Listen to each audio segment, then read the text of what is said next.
Welcome. இந்த some உள்ள போகிறதுக்கு முன்னாடி இந்த ஃபார்முலா கொஞ்சம் பார்ப்போம். a plus b whole square formula a square plus b square plus 2ab a minus b whole square formula a square plus b square minus 2ab இது ரெண்டுத்தையும் subtract பண்ண பாருங்க. லெஃப்ட் சைடில் a plus b whole square minus a minus b whole square subtraction பண்ணும்போது இது sign ஃபுல்லாக மாறுது. Plus இருக்கிறதுக்கு மைனஸாக மாறுது, ப்ளஸ் இருக்கிறது மைனஸாக மாறுது, மைனஸ் இருக்கிறது ப்ளஸ்ஸாக மாறுது. இப்போ plus A square minus A square plus B square minus B square cancel ஆயிடுச்சு. ப்ளஸ் 2ab இங்கே ஒரு ப்ளஸ் 2ab இங்கே 4ab அப்படின்னு நமக்கு மாறுது. இந்த 4ab இந்த பக்கம் கொண்டு வரேன். a plus b whole square இந்த பக்கம் தான் minus 4ab is equal to இது அந்தாண்ட போச்சுன்னா plus a minus b whole square formula. இதை தெரிஞ்சிங்க. அப்படியே இங்கே சம்முள்ள பாருங்க. 476 ஏன்னு வச்சுக்கிறோம், 424 பின்னு வச்சுக்கிறோம்.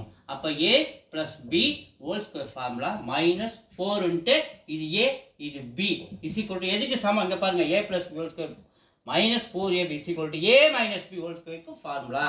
எதுக்கு சமம்?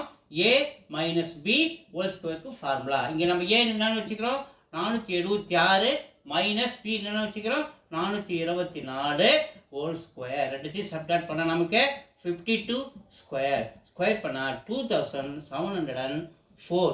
அதை ரூட் ஸ்கொயர் பண்ணா நமக்கு ஆன்சர் கிடைக்கும். தேங்க்யூ.